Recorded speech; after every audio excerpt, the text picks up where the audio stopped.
Hi friends, welcome to LDK. So இந்த வீடியோவில் நம்ம என்ன பார்க்க போகிறோம், 56லேருந்து 60 வரைக்கும் இருக்கக்கூடிய பழமொழி நாறு. டெய்லி 5 பழமொழி நாறு பார்த்துட்ருக்கோம். ஸோ இன்றைக்கி 56லேருந்து 60 பார்க்க போகிறோம். ஸோ வந்து பார்த்திங்கன்னா, இளவென்று எருதுண்டு உப்பு. அப்போ இதில் பார்த்தாலே தெரிஞ்சிடும் இதில் என்ன உங்களுக்கு ஷார்ட்கட் இருக்குது அப்படின்னு. எருது, உப்பு.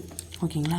ஸோ இப்போ வந்து அது கற்றவனிடம் காரியத்தை ஒப்படைத்தல் அப்படின்னு சொல்கிறாங்க. இப்போ ஒரு எருது இருக்குது. ஓகேங்களா? அந்த எருது உப்பை தின்னாலும் கூட, ஓகேங்களா, உப்பை தின்னாலும் கூட அது அதிக உரமுடையதாக நினச்சி அந்த ஓனருக்கு வந்து உதவி செய்யும், உழைக்கும். ஓகேங்களா?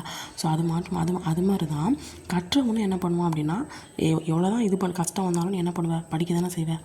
அது மாதிரி தான் கற்றவனும் அதே மாதிரி தான் உழைப்பான் அப்படின்னு சொல்லுவாங்க. ஓகேங்களா?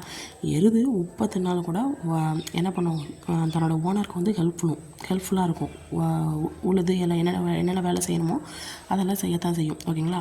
அதோட உரம் கூட நல்லது தான் கொடுக்கும். நல்ல உரம் கூட, எனது உப்பை தின்னா கூட உரம் வந்து நல்ல உரம் தானே. ஸோ அப்படின்னு சொல்கிறாங்க. அதே மாதிரி தான் கற்றவனும் உழைப்பான் அப்படின்னு சொல்கிறாங்க. ஓகேங்களா? ஸோ அடுத்து வந்து பார்த்திங்க அப்படின்னா, இழுக்கத்தின் மிக்க இல்லை ஒழுக்கத்தின் மிக்க உயர்வு அப்படின்னா என்ன? இதில் பார்த்திங்கன்னா இழுக்கம், ஒழுக்கம். இதில் வந்து பார்த்திங்கன்னா, இப்போ படிக்காதவன் இருக்கான்னு வச்சுக்கோங்களேன். ஸோ அவன் வந்து இப்போ நான் ஏதாவது நல்லது சொல்கிறேன் அப்படின்னா, அந்த படிக்காதவன் என்ன பண்ணுவான், என்னையே அவமதிக்கிறதுக்காக என்னென்ன பண்ணணுமோ பண்ணுவான். ஓகேங்களா? அதாவது பொல்லாங்கு அப்படிங்கிறது மிகுதியாகும் அப்படின்னு சொல்கிறாங்க. படிக்காதவன்ட்டு ஏதோ சொன்னாலும் அவன் என்ன பண்ணுவான், நம்மளையே வந்து தப்பாக பேச தான் ட்ரை பண்ணுவான் அப்படின்னு சொல்கிறாங்க. ஓகேங்களா? அடுத்து வந்து பார்த்திங்கன்னா, இழுகினான் காப்பதில்லையே முன்னம் எழுதினான் ஓலை பொழுது காப்பது கிடையாது. ஓகேங்களா? இது என்னென்னா, இதில் என்ன சொல்கிறாங்க அப்படின்னா, அதாவது இப்போ நீங்கள் வந்து ஏதோ ஒரு துன்பம் பண்ணியிருக்கீங்க. ஓகேங்களா? போன ஜென்மத்தில் ஏதோ துன்பம் பண்ணியிருக்கீங்க, ஏதோ ஒரு பெரிய தவறு பண்ணியிருக்கீங்க. ஆனால் அதை வந்து போன ஜென்மத்திலையோ இல்லை இந்த ஜென்மத்தில் ஏதோ தப்பு பண்ணியிருக்கீங்கன்னா, அந்த தப்பை வந்து நீங்கள் உங்கள் முயற்சி செஞ்சால் மாற்றலாம். மற்றவங்களுக்கு இனிமேலாவது ஹெல்ப் பண்ணி அவங்க நல்லது செஞ்சு இனிமேலாவது மாற்றலாம். ஆனால் கடவுளை சாமியை வச்சு கும்பிட்டோம் அப்படின்னா காப்பாற்றுவார்னா காப்பாற்ற மாட்டார். ஓகேங்களா? அதனால் அந்த தோல்வினை அப்படிங்கிறது வந்து அழியாது. நீ இனிமேலாவது என்ன பண்ணணும், முயற்சி செஞ்சு நல்லவனாக இருக்க பார்க்கணும். இல்லை அதை விட்டு நான் தப்பு செய்வேன், கடவுளை கும்பிடுவேன், சரியாயிரும் அப்படின்னு நினச்சா சரியாகாது அப்படின்னு சொல்கிறாங்க. முயற்சியால் மாற்றலாம், தெய்வத்தால் மாற்ற முடியாது அப்படின்னு சொல்கிறாங்க. தெய்வத்தால் தொழுது மாற்ற முடியாது, ஏன்னா நீ செஞ்சது துன்பம் அப்படின்னு சொல்கிறாங்க. ஓகேங்களா? ஸோ நெக்ஸ்ட்டு, இலைதென்று பாம்பு கல்வார். இதில் வந்து பாம்பு.